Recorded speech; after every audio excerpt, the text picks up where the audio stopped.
പത്തനംമാറ്റ് സീരിയലിലെ വരാനിരിക്കുന്ന ഒരു അടിപൊളി എപ്പിസോഡിലേക്ക് എല്ലാവർക്കും സ്വാഗതം. അങ്ങനെ നമ്മുടെ അനിയുടെയും അനാമികയുടെയും ഡിവോഴ്സ് ദിവസമാണ് കേട്ടോ. അപ്പോൾ രാവിലെ തന്നെ നവീനാണെങ്കിൽ നന്ദുവിനെ പോയി കാണുകയാണ്. അവിടെ ചെല്ലുമ്പോഴത്തേക്കും കനകയും ഗോവിന്ദനും കൂടെ നവീൻ മോനെ വാന്ന് പറഞ്ഞ് അകത്തോട്ടേക്ക് വിളിക്കുകയാണ് കേട്ടോ. മോനിത് കോടതിയിലേക്ക് പോയില്ലെന്ന് ചോദിക്കുമ്പോഴത്തേക്കും പോകുന്നുണ്ട്, ഞാനിവിടെ കയറി നന്ദുവിനെ ഒന്ന് കാണാമെന്ന് വിചാരിച്ചു എന്ന് പറയുകയാണ്. അങ്ങനെ നന്ദുവിനെ വിളിക്കുകയാണ് കേട്ടോ. അങ്ങനെ നന്ദു, നീ ഇന്നത്തെ ഒരു ദിവസം നീ ഹാഫ് ഡേ ലീവ് എടുക്കുമോ? വേറൊന്നുമല്ല, ഇന്ന് അനിയുടെയും അനാമികയുടെയും പിന്നെ വാദം ഇന്നല്ലേ. അവൾക്ക് ഡിവോഴ്സ് കിട്ടുമോ ഇല്ലോ എന്ന് എനിക്ക് നന്നായിട്ട് ഇന്ന് പെർഫോം ചെയ്യാനായിട്ട് സാധിക്കും. ഞാൻ എനിക്കതിന് ഉറപ്പും കൊടുത്തിട്ടുള്ളതാണ്. അതുപോലെ തന്നെ നിനക്ക് ഞാനൊരു ഉറപ്പ് നൽകിയതാണ്. നീയും കൂടെ ഉണ്ടാവണം. ജഡ്ജി ആ വിധി പറയുന്ന ആ ഒരു സമയത്ത് നീ ഉണ്ടാവണമെന്ന് എൻ്റെ മനസ്സ് ആഗ്രഹിക്കുന്നു. അതുകൊണ്ട് നീ പെട്ടെന്ന് പോയി റെഡിയായിട്ട് വാ, ഇന്ന് ലീവ് എടുക്കുക ഹാഫ് ഡേ എന്നൊക്കെ പറയാൻ കേട്ടോ. ഓക്കെ നവീനേട്ടാന്ന് പറഞ്ഞിട്ട് അവൾ ഒരുങ്ങി വരികയാണ് കേട്ടോ. അങ്ങനെ കോടതിയിലേക്ക് നവീനും നന്ദുവും കാറിൽ ഒരുമിച്ച് പോവാൻ കേട്ടോ. അവിടെ നമ്മുടെ വേണുവും അനാമികയും അവിടെ വക്കീലുമായിട്ട് നേരത്തെ തന്നെ കോടതിയിൽ വന്ന് നിൽക്കാൻ കേട്ടോ. അപ്പോൾ അവരാണെങ്കിൽ എങ്ങനെയെങ്കിലും അവർക്ക് ഡിവോഴ്സ് എനിക്ക് എതിരായിട്ട് പിന്നെ കേസ് പോയാലും കുഴപ്പമില്ല, കോടതി വിധി വന്നാലും അവർക്ക് കുഴപ്പമില്ല. എങ്ങനെയെങ്കിലും നഷ്ടപരിഹാര തുക കുറഞ്ഞതൊരു 3-4 കോടിയെങ്കിലും വേണുവിനും അനാമികയ്ക്കും നേടിക്കൊടുക്കണമെന്ന് അവർ വക്കീലിനോട് പറയാൻ കേട്ടോ. മൂർത്തീസ് ജ്വല്ലറിയിൽ ഏകദേശം ഒരു ദിവസം 1-1.5 കോടി രൂപയോളം അവരുണ്ടാക്കുന്നുണ്ട് ജ്വല്ലറിയിൽ നിന്ന്. അപ്പോൾ പിന്നെ ഞങ്ങളുടെ ഈ ഒരു 2-3 കോടി എന്നൊക്കെ പറയുന്നത് അവർക്ക് നിസ്സാരമായിട്ടുള്ളൊരു തുകയല്ലേ. അപ്പോൾ അത് അവർ മനഃപൂർവ്വം തരാതിരിക്കുന്നതല്ലേ എന്നൊക്കെ അവർ സംസാരിക്കാനുണ്ട്. അപ്പോൾ തന്നെ നമ്മുടെ ബൈക്കിൽ വന്ന് ഇറങ്ങുകയാണ് കേട്ടോ. അങ്ങനെ അനി വന്നിറങ്ങുമ്പോൾ തന്നെ വേണുവും അനാമികയും അവനുമായിട്ട് കുറച്ച് കാര്യങ്ങളൊക്കെ അങ്ങോട്ടും ഇങ്ങോട്ടും പറഞ്ഞ് കുറച്ചൊരു ഉരസലുണ്ട്. അങ്ങനെ പിന്നെ പറയുന്നുണ്ട് അനാമിക. അപ്പോൾ പറയുന്നുണ്ട്, എന്താ നിൻ്റെ നവീൻ വക്കീൽ എന്താ വന്നില്ല, അതോ ഇനി ഇന്നത്തെ കേസ് തോറ്റു പോകുമെന്നും പറഞ്ഞിട്ട് അവൻ ഇട്ടിട്ട് ഓടിയോന്നൊക്കെ ഇങ്ങനെ പറഞ്ഞ് കളിയാക്കാനുണ്ട്. അങ്ങനെ പറഞ്ഞിരിക്കുന്ന സമയത്ത് തന്നെ നമ്മുടെ നവീനും നന്ദുവും കൂടെ കാറിൽ വന്നിറങ്ങുകയാണ്. അപ്പോൾ വേണു അവിടെ നിന്ന് അനിയോടൊപ്പം പറയുകയാണ്, വക്കീലിനോട് പറയാൻ കേട്ടോ. വക്കീലിനോട് അനിയോട് ഇങ്ങനെ ചേർന്നിട്ട് പറയുകയാണ്, അതേ വന്നല്ലോ, ഇവൻ സ്നേഹിക്കുന്ന പെണ്ണും അവൻ കല്യാണം കഴിക്കാൻ പോകുന്ന പെണ്ണും ഒരേ ആൾ തന്നെയാണെന്ന് പറഞ്ഞ് ഇങ്ങനെ കളിയാക്കുകയാണ്. അനിയുടെ മുന്നിൽ വിട്ട് നന്ദുവിനെ അപമാനിച്ചിങ്ങനെ കളിയാക്കാൻ കേട്ടോ.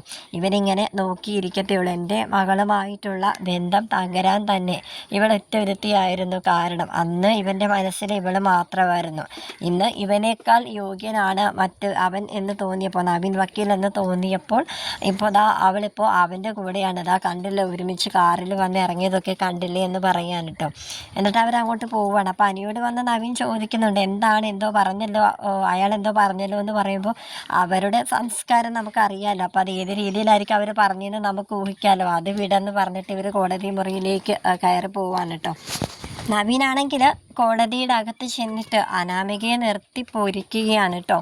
വേറൊന്നുമല്ല, അനാമിക ഇതുവരെ വാദിച്ചിട്ടുള്ള, അതായത് ആ കല്യാണത്തിൻ്റെ ആ ഒരു സമയത്ത് നേരിട്ട ഒരുപാട് അനാമികയിൽ നിന്ന് നേരിട്ട ഒരുപാട് പീഡനങ്ങളും കാര്യങ്ങളൊക്കെ തെളിവ് സഹിതം കോടതിയിൽ നമ്മുടെ നവീൻ വെളിപ്പെടുത്തുകയാണ്.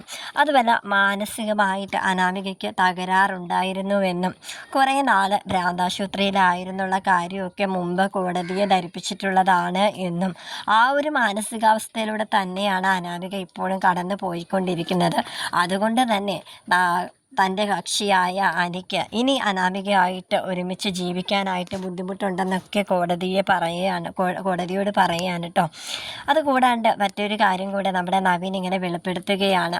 അത് സത്യം പറഞ്ഞ എല്ലാവരും ആ ഒരു കാര്യം, അതായത് അനാമികയ്ക്ക് നിലവിൽ ഒരു കാമുകനുണ്ട് എന്നും ആ കാമുകനുമായിട്ടുള്ള, അതായത് ബീച്ചിലും പാർക്കിലും ഒക്കെ അനാമിക സ്റ്റെബിൻ എന്ന വ്യക്തിയുമായിട്ട് പോയിട്ടുള്ള കാര്യങ്ങളൊക്കെ കോടതി മുമ്പാകെ ഇതിനു മുമ്പ് പറഞ്ഞിട്ടുണ്ടെങ്കിലും ആ ഒരു സ്റ്റെബിൻ എന്നൊരു ആളെ ആരും തന്നെ നേരിട്ട് കണ്ടിട്ടില്ലായിരുന്നു. അങ്ങനെ സ്റ്റെബിനെ തന്നെ കോടതിയിൽ ഹാജരാക്കുകയാണ് കേട്ടോ നവീൻ. സ്റ്റെബിനെ കണ്ടതും വേണുവും അനാമികയും ഇങ്ങനെ ഞെട്ടലോടെ ഇങ്ങനെ നിൽക്കുകയാണ് കേട്ടോ. ഒട്ടും പ്രതീക്ഷിച്ചില്ല നവീൻ വക്കീൽ സ്റ്റെബിനെ കോടതിയിൽ കൊണ്ട് നിർത്തുമെന്നുള്ള കാര്യം.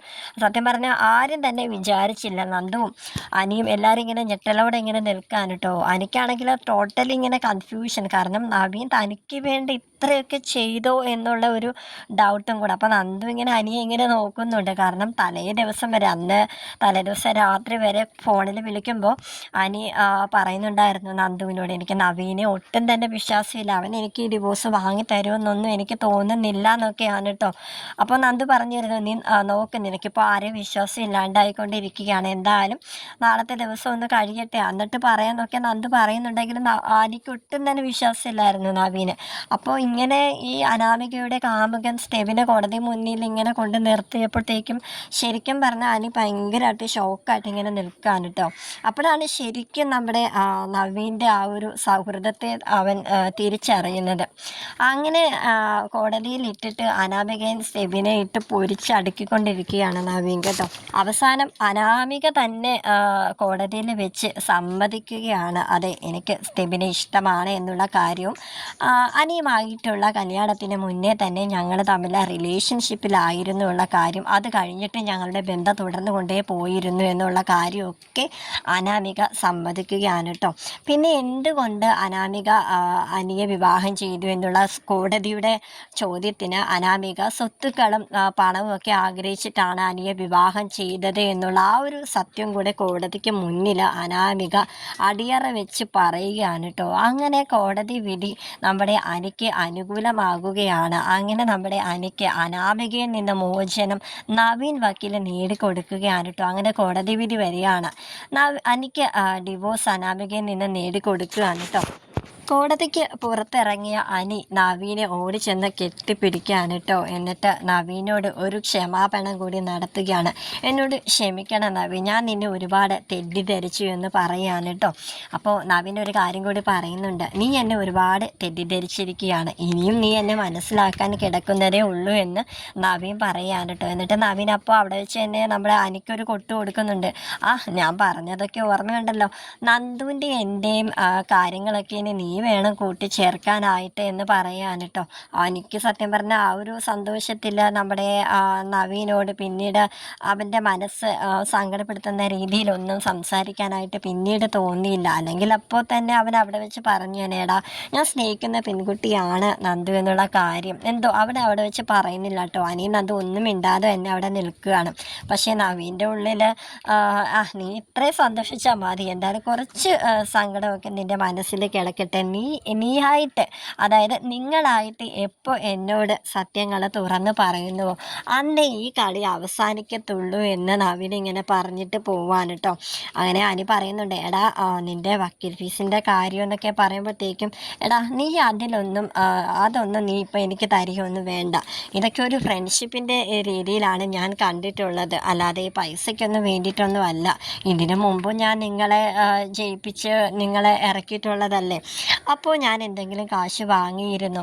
അനന്തപുരി തറവാട്ടുകാരുമായിട്ട് ഞങ്ങളുടെ കുടുംബം അത്രയ്ക്ക് കടപ്പെട്ടിട്ടുണ്ട്, അറിയാലോ, നമ്മുടെ മുത്തശ്ശന്മാർ തമ്മിൽ അത്രയ്ക്ക് വലിയ ഒരു കൂട്ടല്ലേ എന്നൊക്കെ ഇങ്ങനെ പറയാൻ കേട്ടോ. അങ്ങനെ അനി നല്ല സന്തോഷത്തോടെ ഇങ്ങനെ നിൽക്കണം. അപ്പോൾ നന്ദു അനി ഒരുപാട് കുറ്റപ്പെടുത്തി പറയുന്നുണ്ട് കേട്ടോ. ഇപ്പോഴെങ്കിലും നിനക്ക് ബോധ്യമായില്ലേ നവീനേട്ടൻ അങ്ങനെയുള്ള ഒരാളല്ല എന്ന്.